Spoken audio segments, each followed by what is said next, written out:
Boa noite a todos. Eu sou a Cristiane Paula. Estamos hoje com a Renata Santana, com o Santos Alves, com o Adalberto. E hoje vamos entrar em um assunto muito polêmico, tá? Que é sobre a violência no ambiente escolar. É um assunto muito delicado, muito polêmico. E nós vamos pegar e falar alguns tópicos e alguns tipos de violências, né, que têm gerado muita polêmica nas escolas e também muitas influências, como o bullying, o tipo de violência racial, a violência contra o professor, a violência verbal, fiscal, a física, né? Desculpa, e a simbólica. E as causas da violência no ambiente escolar, temos vários tópicos que a gente pode pegar e falar, que é sobre as variáveis incalculáveis, né, que é as pessoais, as familiares, as sociais e as escolares, tá? Sobre a violência pessoal, é como a pessoa ou então a criança lidar, né, no ambiente escolar, como ela consegue enxergar a violência ou então como ela aprende a lidar. Na parte do familiar, dos familiares, né, é onde ela leva todo o acontecimento que tem na casa dela e leva para o ambiente escolar, tá? No âmbito escolar. Então, o que acontece? Acaba gerando um reflexo. A criança, tudo que ela aprende em casa, tudo que ela pega e acontece com ela acaba levando para casa. Ou ela gera uma violência em casa, ou ela gera, principalmente verbal, física, ela acaba refletindo no ambiente escolar. Na parte social, a gente pode falar também sobre o bullying. O bullying é uma polêmica muito grande, principalmente nas crianças e nos adolescentes que estão virando, né? Estão se conhecendo, se autoconhecendo. A pessoa pode ser magra, a pessoa pode ter um porte físico gordo, ou então um pouco mais enxuta. Então, as crianças começam a pegar e se insultar verbalmente, né? Chamando a criança de gorda, xingando a criança de baleia, entre outros tipos de apelido. E na parte escolar também a gente pode se dar com o professor. Por quê? No ambiente escolar, às vezes a gente não tem a estrutura que os professores também dão, ou então não conseguem lidar com essa situação toda. Por quê? O aluno, ele chega de casa, ele tem aqueles problemas todos e acaba refletindo no professor. Ou então os problemas pessoais acabam refletindo no aluno. Então, às vezes, o professor ele não está numa situação favorável também, tem problemas pessoais em casa, acaba refletindo no aluno e aquela parte dele pegar e passar o seu conhecimento para o aluno, ele acaba interferindo. Então, a aprendizagem do aluno acaba retardando, o professor não consegue passar aquela confiança para o aluno e aquela insegurança que ele acaba passando para o aluno acaba sentindo, então aquele aprendizado acaba retardando também. Então, esses são os 4 tópicos que a gente pegou e colocou como as variadas e as incalculáveis, né, violências que acabam acontecendo no âmbito escolar. Vou falar também um pouquinho sobre as consequências que os alunos também acabam sendo atingidos e os professores também. A gente pode falar sobre o baixo rendimento escolar, sobre o isolamento social, que a criança ela não consegue pegar e passar sobre o que está acontecendo. A baixa autoestima também a gente pode falar sobre o bullying, porque a baixa autoestima, tanto quando a criança está se reconhecendo, principalmente na parte da adolescência, da adolescência, que tem os hormônios, o autorreconhecimento também. A gente pode falar sobre a depressão, agressividade, criminalidade, que muitos eles não sabem o que estão fazendo, então a baixa, como é que se diz? O baixo rendimento, né, que a gente pode falar sobre o rendimento, principalmente social. porque as pessoas e as famílias menos favoráveis, né, que a gente querendo ou não, a gente está numa parte de uma pandemia, e sabe que as famílias elas têm um rendimento e a baixa renda muito grande. Então, querendo ou não, isso também pode influenciar no ensino do aluno. A parte da criminalidade, tanto fisicamente para os alunos, como na parte material escolar, porque os alunos eles ficam agressivos em casa, então eles acabam refletindo também no ambiente escolar e vice-versa. O ambiente desagradável, desfavorável e desconfortável para o aprendizado. Até porque se o professor não se sentir seguro, ele também não passa segurança para o aluno. Então, o ambiente e o aprendizado acaba ficando desconfortável e acaba também gerando insegurança tanto para os dois, tá? Então, vamos passar também para o próximo slide. E as soluções que nós temos, assim, os tópicos, que é o estabelecimento de regras dentro da sala de aula. Por exemplo, se a gente poder pegar e colocar limites para os alunos, talvez surja uma barreira para ele que ele não possa, né, pegar e ultrapassar, principalmente na fase verbal. Quando a gente conversa com os alunos, a gente tem um conhecimento entre eles, né? Então, a gente pode entender o que a gente pode falar e o que não pode, o que a gente pode fazer e o que não pode. E isso a gente pode passar para os alunos. E eles têm que entender isso, o que pode e o que não pode. Às vezes, o que para a gente, né, professores, que está explicando a situação, para eles pode passar assim, o que pode, e principalmente assim, é a parte da palavra, né? Faço o que eu falo, mas não faço o que eu digo. E eles também não entendem muito isso, né? Conhecer a realidade da criança, a gente entrar na parte também da família, entrar nos sentimentos da criança, o que se passa, se a criança tem uma deficiência ou não, se a criança tem um déficit de aprendizado ou não. Então, é muito importante conhecer a realidade, o ambiente que a gente vive, se a criança tem algum problema ou então algum distúrbio, se tem passa dificuldade em casa, se tem algum problema de comunicação, se tem algum problema dentro do ambiente familiar. Isso é muito importante a gente pegar e conversar. As metodologias inovadoras e criativas os professores também têm que ter, por quê? Fica naquela parte em que os professores eles ficam muito monótonos. Então, a criança fica cansativa e não tem aquele estímulo a mais para a criança aprender, né? E também tem outro tópico que é dialogar com os pais sobre o comportamento dos filhos, porque eles têm que ter ciência do comportamento. Até porque a escola, ela ensina. E querendo ou não, na parte dos pais, eles têm que pegar e dialogar, eles têm que educar os filhos. Eu acho assim, no meu ponto de vista, que os professores eles têm que ensinar e os pais educar. E entre os dois ter essa cumplicidade para poder o filho ter o crescimento a mais entre todos, né?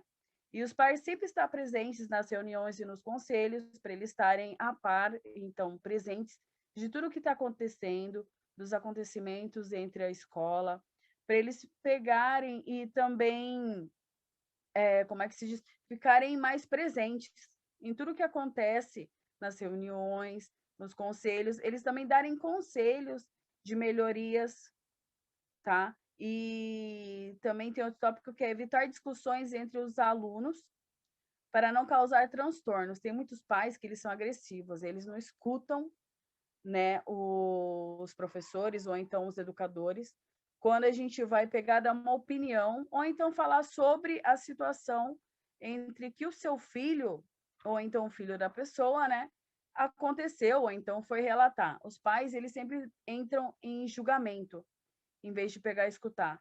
Então, a gente tem que pegar e ficar num posicionamento de paz, de harmonia, para que não surja essa intriga, porque quanto mais vocês discutem, mais a cabeça da criança fica mais confusa.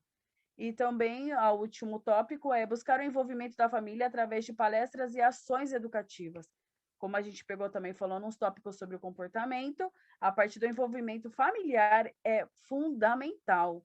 A partir do momento que a família está no ambiente escolar, fica mais fácil a comunicação entre pais e filhos, e principalmente entre pais e professores, porque os alunos e os pais, eles estão no envolvimento global. Então, a gente sabe qual que é o envolvimento e o acontecimento que já tem entre a família e o acontecimento que tem no ambiente escolar.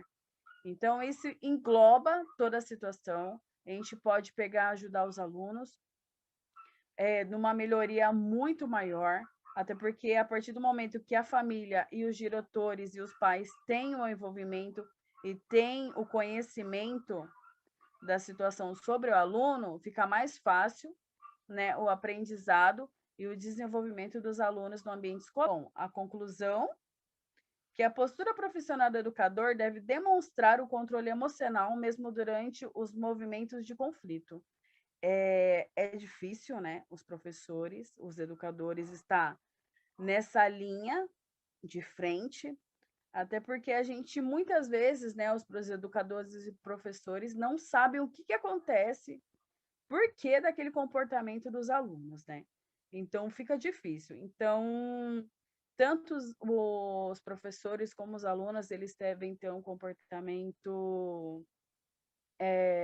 harmônico, principalmente os professores, eu sei que é difícil, mas devemos ter um comportamento de paz, um comportamento bem, um controle, né, como se diz, emocional, muito pacífico, porque a gente deve demonstrar não superioridade, a gente deve demonstrar e passar confiança para os pais, até porque os pais, quando deixam os alunos no ambiente escolar, eles esperam confiança e geram também confiança na gente, depositam confiança, né? Então, a partir do momento que o pai deixa o filho no ambiente escolar, ele confia no nós, né, em nós, educadores profissionais. Muitas vezes os educadores não passam essa confiança. Então, é muito importante esse demonstramento emocional, esse demonstramento de confiança para os pais, e principalmente nesses momentos de conflitos, tá? A construção de uma relação de afeto e respeito entre o aluno e a escola e entre o aluno e a família é indispensável. Até porque o aluno, querendo ou não, ele passa mais parte do tempo no ambiente escolar. Então, o ambiente escolar está ali para poder ensinar, para conhecer o aluno e principalmente para educar, para ensinar e principalmente ajudar no crescimento dele. Então, o ambiente escolar tem que ser favorável, o ambiente escolar ele tem que ser confortável, principalmente acolhedor, porque a gente hoje está num momento difícil. Muitas crianças vão para a escola para comer. É difícil você pegar e encontrar hoje em dia uma criança que queira pegar e se demonstrar evolutivo, né? Ter um conhecimento bem específico na parte do aprendizado. Então, os educadores e a escola têm um papel fundamental nessa parte da educação entre as crianças, que as crianças são falhas, nós também somos falhos, os pais também são falhos, mas a escola, a partir do momento que ela mostra segurança, que ela mostra responsabilidade e afeto, principalmente a parte do afeto, a criança se sente acolhedora e se sente segura para o aprendizado, né? E para a sua evolução na parte de, como é que se diz, do seu crescimento como pessoa, como profissional, como em outras partes do seu ambiente, né? Enfim, vamos abrir agora a nossa roda de conversa com a Renata, com o Santos e com o nosso querido convidado, Adalberto Henrique, que ele é expert muito mais que nós nessa parte de violência no ambiente escolar e vai relatar, né, sobre alguns acontecimentos com ele já na escola. O Adalberto também vai dar sua opinião, o Santos também, e a Renata sobre os seus acontecimentos indispensáveis que é um relato real, viu, gente? Que eu estou sabendo, é um relato real sobre o que aconteceu sobre os dois. Mas, olha, de verdade, nossa vida de educador não pode ser fácil, mas cada conquista, cada expectativa, cada experiência que a gente passa, principalmente sobre os relatos que os professores passam, é fundamental para o nosso aprendizado, tá? Então, eu deixo com vocês e abro nossa roda de conversa. Bom, antes de mais nada, eu quero começar, que você falou uma coisa, Cris, que eu até anotei aqui para depois entrar e falar sobre. Você falou em relação à educação. Os pais têm que educar para o filho ir para a escola, né? Aqui em casa, sempre tive a melhor educação. Meus pais me deram a melhor educação. Mas na escola eu era terrível do mesmo jeito. Então não foi por falta de educação, não. E o Beto também, ele foi fundamental na minha educação também. É, Beto? Olha, primeiro assim, obrigado pelo convite. Acho que bater um papo é sempre extremamente gratificante, rico, né, para o processo de educação. Obrigado de verdade pelo convite. Sempre bom bater um papo e com a juventude, então, nossa, fantástico, fantástico mesmo. E vendo a explanação de vocês, as colocações, a preocupação em montar os slides para não perder os tópicos. É óbvio que os tópicos eram lembretes. A Cris com certeza teve que estudar um pouco mais que os tópicos para falar sobre eles, né? A gente está nessa batalha faz um tempo e sabe que é preciso se dedicar para alcançar aquilo que se espera. Então, parabéns pela coragem de estar aí encabeçando o grupo na hora da fala, né? As pessoas fogem um pouco da fala, mas ela faz parte da nossa prática enquanto educadores. Se vocês estão se preparando para isto, precisam experimentar a fala, faz parte. Cumprimento vocês, então, por essa questão, cumprimento pela pesquisa e cumprimento pelo tema escolhido. A violência dentro da escola, ela realmente tem inúmeros aspectos e cabe inúmeras análises. Inúmeras análises. A gente pode falar dos fatos pontuais, os mais comuns, e pode falar da busca de solução, como se dá do ponto de vista pessoal, enquanto professor especificamente, e como ela se dá do ponto de vista institucional, que é a escola pensando soluções dentro da sociedade, como um instrumento da sociedade, para se combater uma situação que nem sempre é pontual, nem sempre é exclusiva de uma criança, ou de uma escola, ou de uma cidade, de um município, né? Muitas vezes é uma situação que se propaga, muitas vezes não, no Brasil é uma situação que se propaga, que se repete em inúmeros espaços de educação, porque reflete o que a sociedade tem vivenciado em cada momento, né? A gente precisa, primeiro, pensar o seguinte: quando a gente pensa em família, em escola, em instituição, a gente tem que tratar de relações humanas. A escola, ela é um espaço incrível de convivência. Ali, nós temos os cidadãos que ainda não andam por conta própria, que ainda não são capazes de conduzir as próprias vidas e que tem dentro do espaço, instituição, escola, o seu maior momento de convivência social além da sua própria casa. Eles ficam 5 horas por dia no ensino regular, ou 8 nos que têm ensino integral, dentro de um espaço com algumas propostas em que o principal é a convivência. O principal é a convivência. E aí, quando a gente para pensar em violência, é importante analisar sobre a seguinte óptica. Se você entende que a escola é um espaço em que você coloca 100 pessoas, 200 pessoas, 700 pessoas, a depender do tamanho da escola, ou mesmo 30 pessoas diferentes, de realidades diferentes, de convivências diferentes, de mundos, de micromundos diferentes. E essas pessoas vão ter que passar a conviver, começa a entender o fenômeno da violência dentro da escola. Veja, partamos do seguinte princípio. Cada um de nós, eu, vocês, todos, cada um de nós tem o seu núcleo familiar. Dentro do nosso núcleo familiar, nós temos as nossas regras. Nós temos o nosso horário de dormir, nosso horário de acordar, o quanto tempo a gente pode ou não assistir uma televisão, ou ter acesso à internet, ou como é que a gente faz para comer, se come na sala, se come à mesa com todo mundo, se pode sair. Em suma, cada família tem as suas regras. Quando a gente coloca essas pessoas dentro de um outro espaço que não se conhecem e vivendo que elas tenham vivido até então as regras da sua família, a partir daquele momento, eles trazem consigo o que eles conhecem de convivência em sociedade, nós levamos conosco o que nós conhecemos de convivência em sociedade e passamos a partilhar com outras pessoas. Viver é difícil. E aí começa o processo que muitas vezes vai se refletir em violência.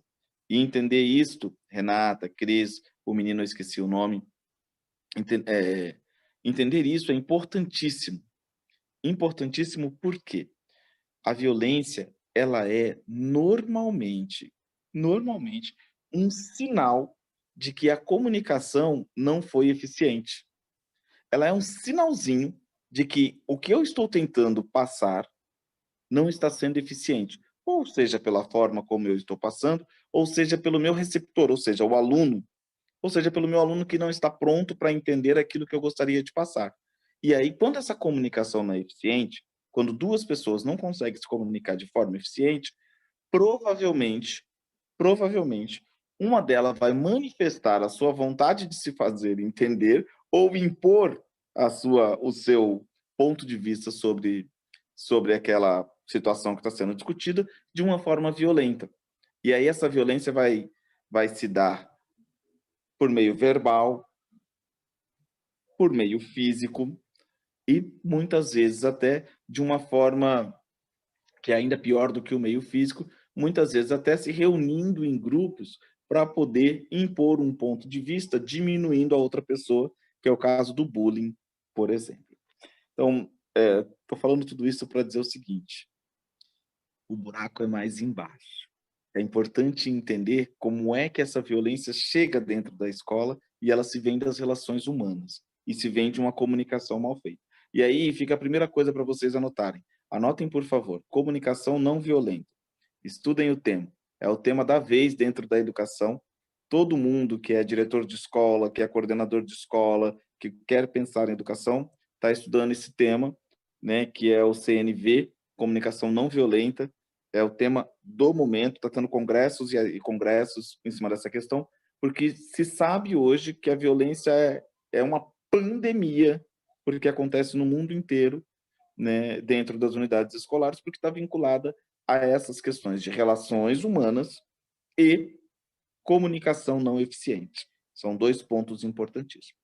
Agora, na vida prática, vocês que são da educação física vão lidar com os conflitos ainda de forma latente, porque, por um lado, vocês vão trabalhar todas as regras que aquilo que vocês vierem a propor precisa, para que a coisa seja executada, seja lá qual atividade vocês venham a propor. Por outro lado, vocês ainda vão trabalhar com uma coisa chamada competitividade, que é inato ao ser humano e que faz com que, em algum momento, eu me sinta frustrado por não conseguir alcançar o que eu gostaria e desconte no outro por entender que o outro está ultrapassando o meu limite, né? Comunicação. Comunicação. É uma questão de comunicação. Quando Renata, minha aluna até então,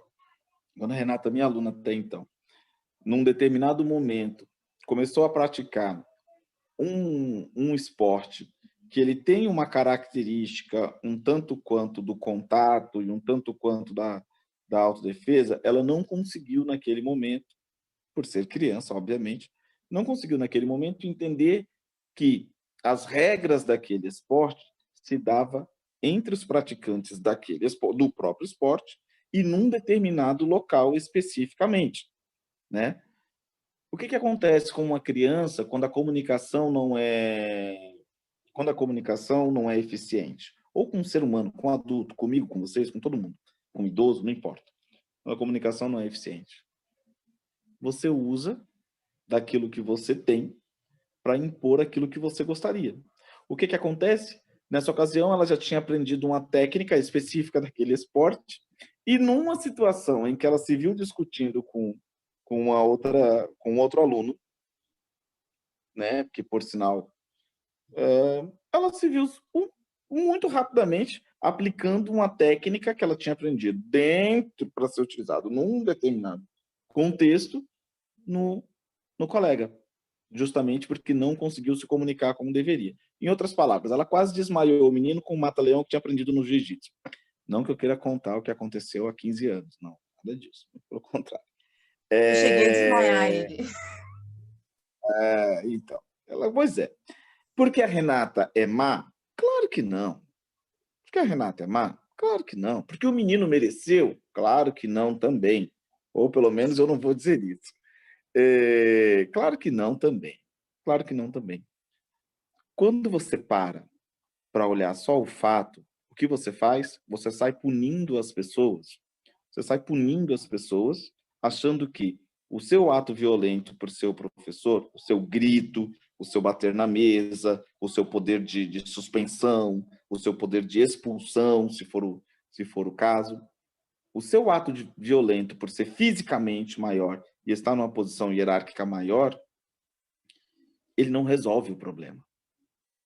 E aí vai a minha dica de alguém que tem de profissão quase o que vocês têm de idade. Vai a minha dica. Não olhe só para o fato. Investiguem o que causou o fato. Foi preciso investigar. Tanto que nessa ocasião, estava acontecendo na escola um fenômeno que, assim, a gente estava no bairro do Reino, trabalhando aqui em Ilhabela, numa escola José Benedito, e chegou aqui na comunidade um senhor maravilhoso, fantástico, que começou a ensinar jiu-jitsu para as crianças. E assim, o cara ele é o bambambam do jiu-jitsu no Brasil, né? Ele está entre os grandes mestres do jiu-jitsu e ajudou a salvar muitas vidas através do esporte. Maravilhoso, que é o mestre Rezende. O cara, assim, porque eu tenho total admiração, paixão, fantástico. Mas as crianças, não, você e todo mundo, você e todo mundo que o conhece. Mas as crianças começaram a não entender exatamente. Então, virava e mexia, a gente tinha essas questões para poder estar discutindo na escola. O que a gente fez? Foi conversar com o mestre Rezende. Falar, mestre, olha, está acontecendo isso. O mestre pegou, chamou os seus discípulos, conversou, chamou a atenção, retomou as regras e as coisas foram caminhando. Ou seja, a gente tem que combater a causa. O que a gente precisa combater, entender é o que levou a criança, o que levou o indivíduo a cometer aquele ato, para que outros também não cometam. E adiantar pegar, no caso, a Renata, mas qualquer outra criança, e falar assim, vou expulsar você, a partir de hoje você vai estudar lá na outra escola? Não, nós talvez criássemos mais um revoltado com o sistema, mais um caso de evasão de pessoa que abandonaria a escola, né?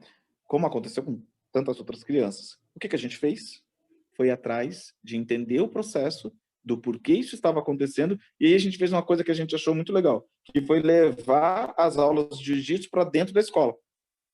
Ao invés de proibir o jiu-jitsu, a gente levou a aula de taekwondo para dentro da escola, a aula de karatê com o professor William para dentro da escola, a aula de jiu-jitsu com o professor, com o mestre Rezende, o Vitor e outros meninos que davam aula com ele para dentro da escola. Para quê? Para que as regras fossem mais claras para todo mundo, para que as pessoas se apropriassem daquilo e aquilo que é lindo, que é a prática do esporte, não virasse um problema. Agora você fala assim, Beto, só esse episódio que você pode me contar? Não, claro que não. É claro que não. A gente tem 20 anos de prática docente e todo dia acontece alguma coisa. Todo dia acontece alguma coisa. E todo dia a gente vai fazendo essa reflexão. Beto, você nunca perdeu a cabeça? Inúmeras vezes. E vou perder de novo? Com certeza. talvez de uma forma diferente do que vocês que vão começar, porque o tempo de experiência me obriga a olhar as coisas de uma outra forma. Mas com certeza outras vezes, né? Hoje o que me tira do sério já não é mais as coisas que tiravam lá atrás, com certeza. E que tirará, e que com certeza tirarão vocês do sério num primeiro momento, faz parte. E aí vem esse exercício do como é que eu me preparo para estabelecer uma comunicação não violenta. E aí, Cris, só para poder constar, é muito estudo, é muita resiliência, é muito experimentação. Você vai experimentando, vai sentindo e vai colocando e vai percebendo por quais caminhos você quer andar. Uma hora, um menino taca a bola na cara do outro, e de propósito. Uma hora, o menino pode dar uma voadora de propósito. Uma hora, o menino pode dar uma voadora na sua direção, até com a intenção de te acertar. E o que você vai fazer com isso? A nossa condição humana, a minha, a de todo mundo, é de subir um ímpeto aqui assim, que vem até aqui assim, e dá aquela vontade de pegar o cidadão pelo fundo do cabelo aqui assim, né? E mostrar que você é maior, que você é mais forte, que você é isso, que você é aquilo. Isso acontece comigo, vai acontecer com vocês, acontece com o Negretti, que foi meu professor e hoje é tutor da Renata. Isso acontece com todo mundo. Só que a gente vai aprendendo a trabalhar essas questões. Acontece com os professores de vocês da universidade, a gente vai aprendendo a trabalhar essas questões. Vai aprendendo, inclusive, a quebrar a comunicação violenta do outro. Como assim? Ei, Cris, achou que tu falava bastante, né? É que tu não tinha me visto falar ainda, é isso, fala a verdade. Tu começou a falar e eu falei, olha só, rapaz, essa aí tá quase minha discípula, fala pelos cotovelos. E aí, assim, você vai aprendendo a como é que você faz para ir trazendo o outro para si. Porque é importantíssimo acreditar no seguinte, e acreditem, professor é exemplo para as crianças, extremamente positivo, mas também extremamente negativo. As duas coisas, nós somos as duas coisas, nós somos exemplo. Se os nossos atos são positivos, exemplos positivos. Se os nossos atos são negativos, exemplos negativos. E é assim que a coisa funciona. Nós somos o adulto da relação. E isso é bem verdade. Então, queridos, é importante entender que dar aula, estar na educação, é um exercício diário de autoconhecimento, um exercício diário de convivência, de entender que você está lidando com pessoas que vêm de micro-sociedades chamado família, com pensamentos, com características diferentes e com formas de se comunicar diferentes. Estar na educação é um exercício diário de tentar se fazer compreender pela comunicação e tentar fazê-lo da melhor maneira possível, com afeto, com carinho, com desejo de bem querer o outro e ser bem quisto pelo outro, com gana, com paixão pelo seu trabalho, por aquilo que você está buscando fazer, está buscando desenvolver, né? E é isso que faz com que a gente permaneça nesse ofício. Para você ter uma ideia do quanto esse ofício me faz feliz, eu tenho uma outra profissão, que é até, de certa forma, até mais bem vista pela sociedade e até paga melhor do que essa, de certa forma, mas eu sou apaixonado por essa, eu não consigo deixar essa. Eu não consigo deixar essa profissão. Não consigo mesmo, né? Eu sou advogado, mas eu só me apresento como professor, porque essa é a profissão que eu amo de paixão. Já tive algumas oportunidades, fui secretário de cultura aqui no município, dentro da educação, fui diretor de algumas escolas aqui no município, mas o local em que a gente traz a gente de volta para quem a gente é, no meu caso, é a sala de aulas, é o contato com as crianças. Então, de tempo em tempo eu saio, vou desenvolver uma outra função, volto para as crianças, porque é o que me faz bem, é o que realmente me faz respirar, me faz reenergizar, me faz estar em contato comigo mesmo. Vocês terão uma oportunidade de serem professores incríveis. E o meu conselho para isso é: Estudo, tem que estudar, não tem como. Estudar os temas que lhes são caros, que lhes são importantes. Comunicação não violenta é um deles. Aquilo que é específico da área de vocês é outro deles. E o outro, ser apaixonado por aquilo que você faz, isso é crucial, ser apaixonado por aquilo, porque isso vai fazer com que você defenda a sua profissão, defenda o seu alunado, mas se comunique com o outro, pela vontade de que o outro venha, sem querer que a verdade do outro não seja também uma verdade importante. E terceiro, é entender que o outro é o outro. O outro é o outro e ele precisa ser respeitado como o outro. E você como você. Então, quando a gente entende esse tripé, que precisa ser através dos estudos, e a gente opta por estudar a vida inteira, que precisa se colocar no lugar do outro e precisa ser apaixonado por aquilo que se faz, tranquilo. Tranquilo. Tranquilaço. A coisa segue. Beto, você nunca tem uma discussão mais enérgica com as pessoas? Tenho. No campo das ideias. No campo físico, não. No campo das ideias, a gente senta, a gente se prepara, a gente conversa, a gente discute. Hoje eu tive um conselho de classe, por exemplo. Isso eu preciso falar antes que eu me esqueça. Hoje eu tive um conselho de classe, por exemplo, eu estava fazendo a defesa de um aluno meu, assim, por quem eu sou perdidamente apaixonado, e um garoto que tem uma realidade social muito, muito complexa, e a gente se apaixonou, né? O menino tem 9 aninhos de idade e a gente se apaixonou muito, muito, muito, muito.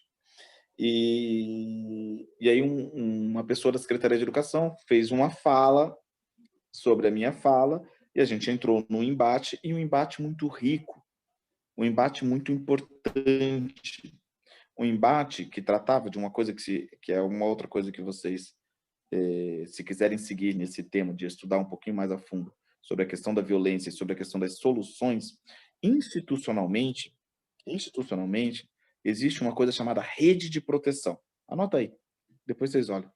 Então, existe uma rede de proteção, o termo é esse mesmo, rede de proteção, que envolve o professor, a direção da escola, órgãos específicos da Secretaria de Educação, o Conselho Tutelar, a Delegacia de Polícia, o Ministério Público e o magistrado, para poder ter uma ação, além da assistência social, do CRAS e tudo mais, para poder ter uma ação no entorno dessa família que está sofrendo esse momento de violência, esse momento de violência doméstica, de desconstrução, de seríssimos problemas, para que possa ajudar essa família a se reestruturar, né?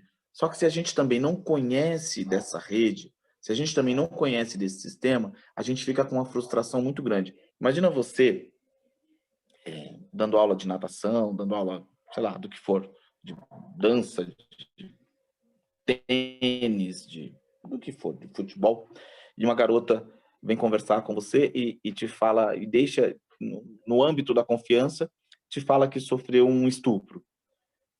O que você faz com essa informação? Sai gritando, feito retardada, né? Desculpa, feito alguém que acabou de receber, alguém chocada com a informação. Acredite, eu dirigi durante uns 4 anos, sei lá, a maior escola que nós temos aqui no município, que é a Escola do Camarão.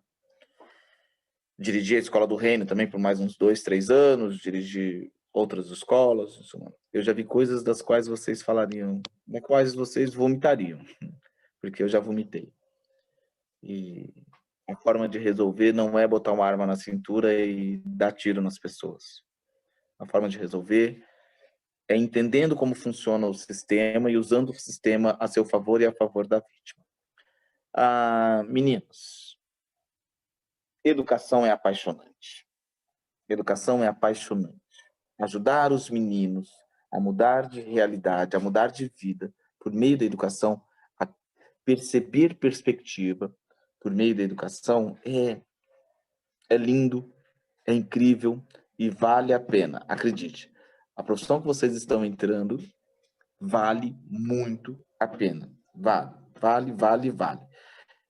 Insisto, Eu tenho aí a minha segunda profissão, que até tentei abrir um escritório, tudo, mas eu virei e falei, vou voltar para a educação. E voltei para a educação e não me arrependo, porque é isso que me faz bem, que me faz feliz. E tá bom, queridos. Eu estou aqui aberto a perguntas caso vocês queiram fazer. Caso não, desejo boa sorte a todos vocês aí nessa caminhada de formação. Eu fiz aqui algumas perguntas, né? Mas sério? metade delas você respondeu. Então, deixa eu abordar um outro assunto aqui. Na época, 2000 e bolinha, que eu não lembro ao certo agora, você não era meu professor ainda. Cabelo, né? Já pinta o cabelo, não pinta? Fala a verdade. Você não era meu professor ainda. Você tinha acabado de entrar na escola. Você era eventual ainda. Nossa relação era de amor e ódio, né? Mas, Renatinha, você tinha uma relação muito conflituosa naquele momento com o professor Jonathan. Exatamente. Lembra disso? Esse, né? Era meu amigo, não tanto seu, mas você tinha uma relação conflituosa com o professor Jonathan. Naquele momento, qualquer professor homem que se aproximasse de você era a personificação daquele professor. Então, Exatamente. nunca foi comigo. Nunca foi comigo. Mas por que amor e ódio? Porque eu saía da sala para não ficar com ele, você me pegava pela orelha e me jogava na sala de novo. Pela orelha é mentira. Não, é modo de dizer. Vontade dava. Mas sim, porque era importante. Você tinha que estar ali, né? Embora talvez fosse hoje, no auge dos meus 40 anos daqui a pouco, com 20 anos de profissão, hoje eu entenderia que aquela relação professor-aluno não deveria existir. Era mais fácil ser trocado o aluno de sala.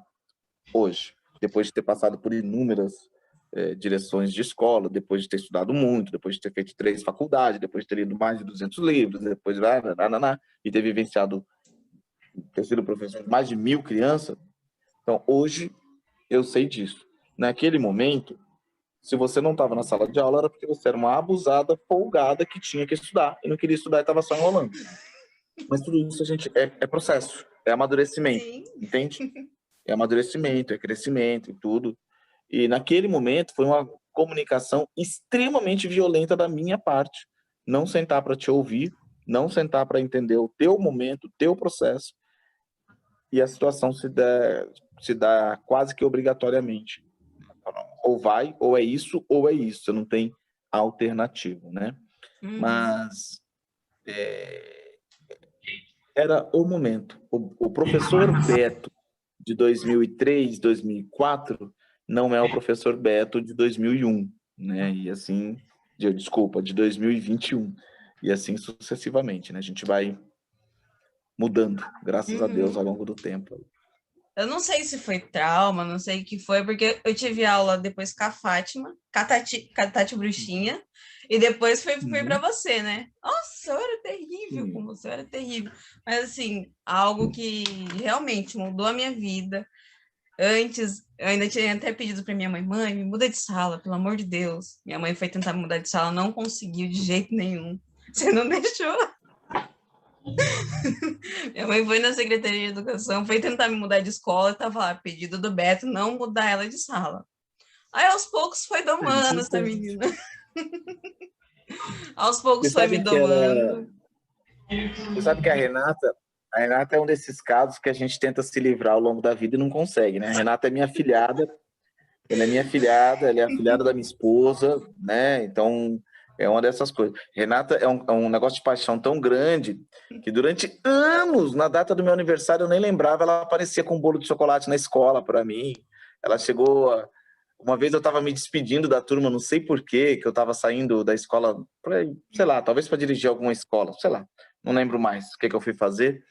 E aí ela preparou um PowerPoint contando a minha história, contando isso, contando aquilo, e etc, e tudo mais, a minha relação com a comunidade.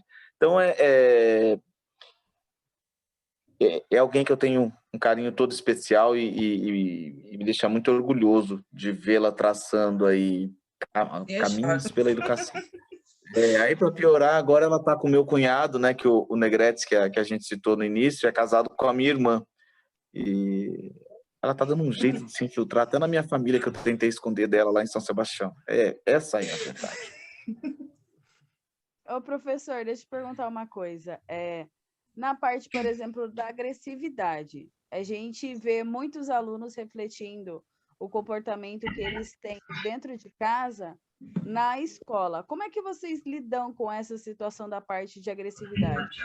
Vocês entram em Tá, então, contato com os pais ou vocês agem assim na parte do instinto, como incentivador, como motivador? Ou com o autoconhecimento que vocês têm como é que eu posso dizer? Nessa situação. tá. Então, é assim, Cris. Você primeiro precisa, de novo, assim, entender o motivo, né? O motivo do porquê aquela pessoa está com aquela situação. Então, imagina que você vai para o seu trabalho, imagina que você vai para o seu trabalho e você está com a TPM lascada, não dormiu direito, está com a dor de cabeça fora do comum. Imagina que você brigou com o namorado, está num dia terrível. A probabilidade de você descontar isso em alguém sem querer é muito grande, que é uma questão hormonal, tá além da sua vontade. Você tem que fazer um exercício muito grande, controlar com remédio, blá, blá, blá, blá, blá, porque tá além da sua vontade. Isso porque você é adulta, certo? Isso porque você é adulta. A probabilidade de você descontar tudo isso em alguém próximo a você é maior ainda. Descontar no seu namorado, descontar no seu marido, descontar nos seus filhos, descontar no seu amigo, descontar em quem está ali dentro do seu convívio, porque isso é do ser humano. Você está passando por um desajuste momentâneo, ok? Ok. Então você imagina o seguinte, que uma criança está passando por um desajuste momentâneo ou constante dentro da sua casa ou nas suas outras relações.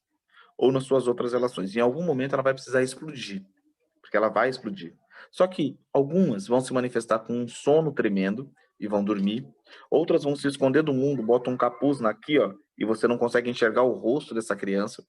Outras vão colocar um boné e você não vê o olho dessa criança nunca.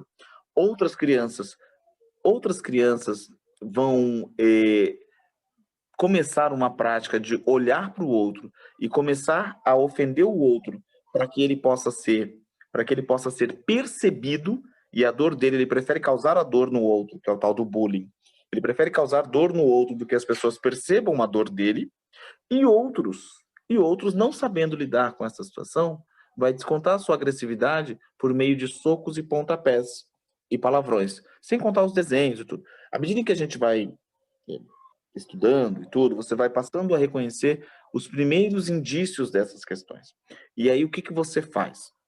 Se você está vendo os indícios, você trata o paciente, você trata a criança, o aluno, e você também tenta tratar a causa. Beto, eu queria perguntar, oi? Sobre se você já presenciou algum tipo de agressão que teve alguma consequência mais severa, tipo com caso de polícia. Já sim. Eu já tive que intervir num caso de 2 alunos que estavam fumando maconha no banheiro, que é uma agressão contra si mesmo, né? Um caso de drogadição, e aí eu não tive alternativa, todo aquele processo que a gente já falou. Então a gente chamou as crianças, pegou os adolescentes, sentou com os adolescentes, conversou, bastante, que tinha que conversar, quer dizer, o pouco que eles conseguiam falar, porque eles só riam, né, por efeito da maconha, e chamamos os pais e comunicamos o fato à polícia e tudo que a gente tem que fazer. Mas também já tive um outro caso em que um outro adolescente que também tinha problema com drogadição, também tinha seríssimos problemas com drogadição, jogando bola, sai da quadra, tinha um garoto conversando com a menina, ele sai da quadra e, sem pensar 2 vezes, desce a bicuda na cara do menino que estava conversando com a menina. E o menino, assim, sem saber o motivo. O menino estava ali conversando e Quando viu, tomou um chute na cara. É óbvio que isso tira todo mundo do sério. É óbvio que a gente fica muito bravo, que a gente fica revoltado com a injustiça. É óbvio até que dá vontade de chamar uns outros 3 garotos maiores para ir lá descontar, porque você não pode. Dá tudo isso dá. Tudo isso passa na cabeça da gente. Mas a gente não vai fazer, né? A gente não vai fazer. Então, foi um outro caso em que veio polícia e que teve que resolver e tudo, e aí, não, vou te matar, vou não sei o quê. E aí você vai tentando entender, problemas com drogadição, problemas com isso. Esse garoto tinha um certo afé pela menininha, e a menininha obviamente não queria nada com ele, ele se achava o dono do pedaço, se viu no direito de agredir o colega que estava lá conversando com ela. Então, a gente passa por essas situações todas, e não é uma nem 2 vezes, né? Tem, desde o fato, como eu já passei uma vez, de um garoto que, numa sala de 7º ano, um garoto desamarrou a saia da professora, a professora estava com essas saias de amarrar do lado, o garoto desamarrou a saia da professora, o que, pelo amor de Deus, é inimaginável, uma pessoa tá lá trabalhando e o outro, né? Isso para começar, é crime.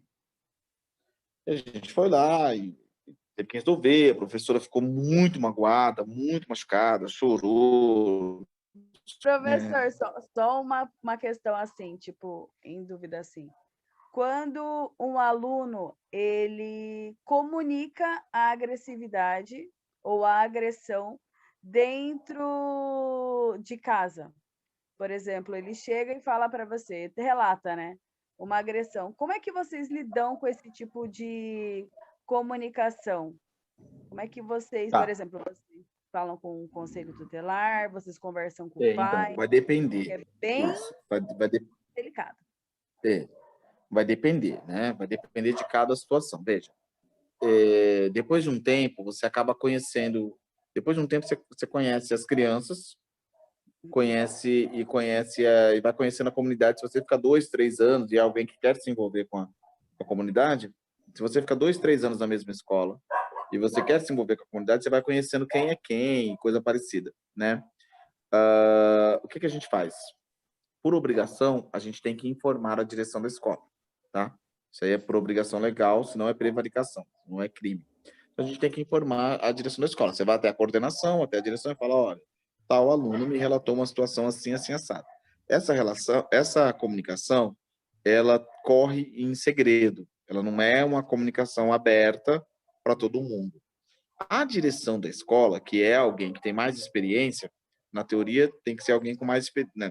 Na teoria, alguém que já viveu uma série de outras coisas, vai ter um olhar sobre a questão e vai decidir se chama esses pais para conversar ou se já é um caso direto de comunicação para a Secretaria de Educação, e aí aquela rede que eu falei, ela é acionada. Agora, você, enquanto professor, tem a obrigação de comunicar aos seus superiores, sobre pena de tá cometendo um crime chamado prevaricação. Agora, você, enquanto professor daquele aluno, acolhe. Você acolhe, você não julga. Você não julga. Não julga. Vou te dar um exemplo. Uma criança está se cortando, tá? Começa ali, aqueles cortezinhos que eles vão fazendo no braço, no pulso, cada vez mais profundo. Essa criança está berrando para o mundo que ela tem uma angústia muito grande, que ela está sofrendo demais e que ela está pronta para cometer algo mais sério, né? Talvez até um suicídio. Ela está contando isso no próprio corpo. Se você percebeu isso, você tem a obrigação imediata de sair correndo, falar com a diretora e ela tem a obrigação de trazer um psicólogo no mesmo dia para conversar com essa criança, chamar os pais e tentar entender esse processo. Eu estou passando hoje por uma das situações mais delicadas que se passa quando se é professor. Eu sou homem, né? E dou aula para crianças pequenas esse ano. Dou aula para crianças de 4º ano e para crianças de 3º ano. E eu tenho um caso de uma criança que chegou para mim, que a mãe veio conversar comigo, que a criança sofreu uma tentativa de abuso sexual das minhas crianças pequenas, né? E eu, sendo homem, é uma situação muito complicada, porque essa criança, tadinha, ela vai precisar de muito tempo para se permitir até olhar para uma pessoa do sexo masculino sem o medo de sofrer algum tipo de abuso de novo, tadinho.